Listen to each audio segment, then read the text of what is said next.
तो श्री राहुल गांधी जी के निर्देश पे, उनके आदेश पे मैं 11.5 लाख रुपए जो है परिवार को आज दिया हूँ। पूर्व जो मंत्री राजेंद्र सिंह गुड्डा वो कहते हैं कि एक पॉलिटिकल टूरिज्म यहाँ बना दिया है। सरकार इसका पेपर लीक में शामिल है, उनके लोग शामिल हैं, सरकार उनको बचा। सरकार का नुमाइंदा अभी तक कोई यहाँ पहुँचा? देखिए, कोचिंग माफियाओं के अंदर आज ये जो कोचिंग सेंटर चला रहे हैं, इनके अंदर मानवता नहीं बची।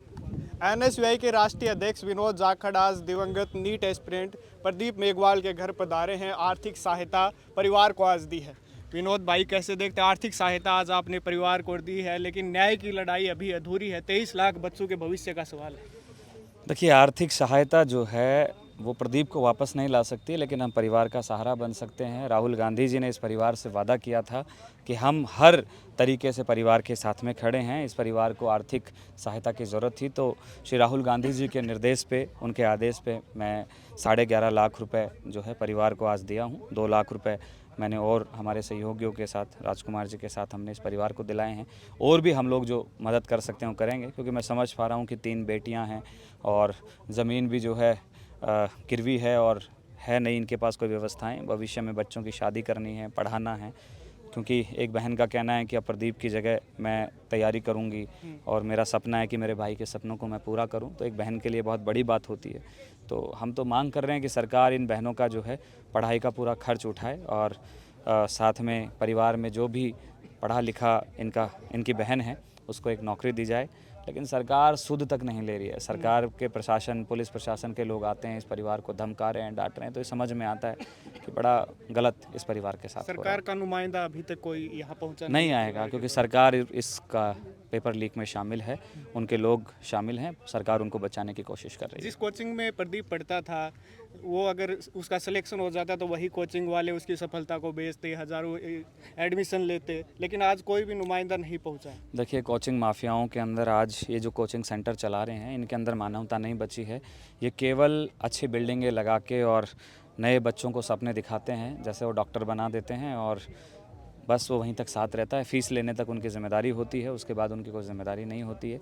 तो मैं तो कहूँगा, जितने भी कोचिंग चला रहे हैं, आप संवेदनशील बनिए, भावनात्मक रूप से इन बच्चों को अपना परिवार का हिस्सा समझिए और ऐसी जितनी घटनाएं हुई हैं उन परिवारों के साथ जाके उनको आर्थिक मदद, मानसिक सबल देना चाहिए, ये ज़रूरी है। एक मुहिम आपने शुरू की, लगातार नेता आ रहे हैं, सचिन पायलट आए और भी कई नेता, विधायक, सांसद आए, लेकिन पूर्व जो मंत्री राजेंद्र सिंह गुड्डा वो कहते हैं कि एक पॉलिटिकल टूरिज्म यहाँ बना दिया है।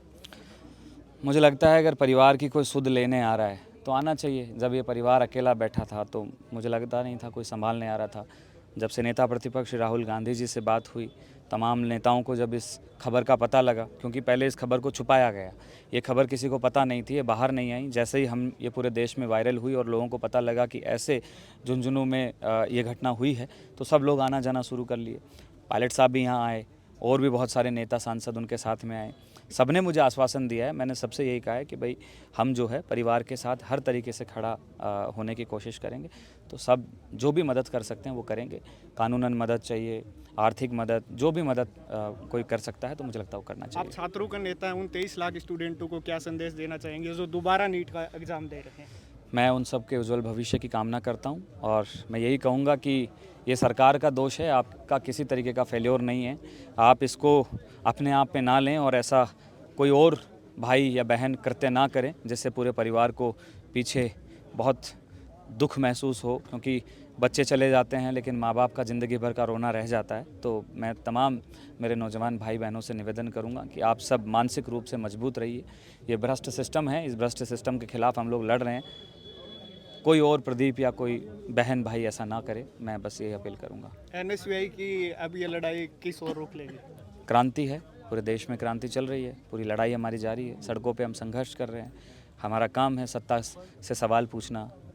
सत्ता गलत कर रही है, आंखें मूंद के बैठी है, उसको जगाना हम लोग कर रहे हैं। तपती धूप में भी हम लोग सड़कों पे मार्च निकाल रहे हैं। तो हम लोग लड़ेंगे, कहीं रुकने वाले नहीं हैं। Thank you. तो ये विनोद जाखड़ थे, एनएसयूआई के राष्ट्रीय अध्यक्ष, जिन्होंने आज आर्थिक सहायता इस परिवार को दी है लगभग 13 लाख की, जिन्होंने अपनी राय रखी कि आगे की लड़ाई एनएसयूआई किस तरीके से लड़ेगी। आप देख रहे थे बोल हिंदुस्तान में, अभिषेक, नमस्कार।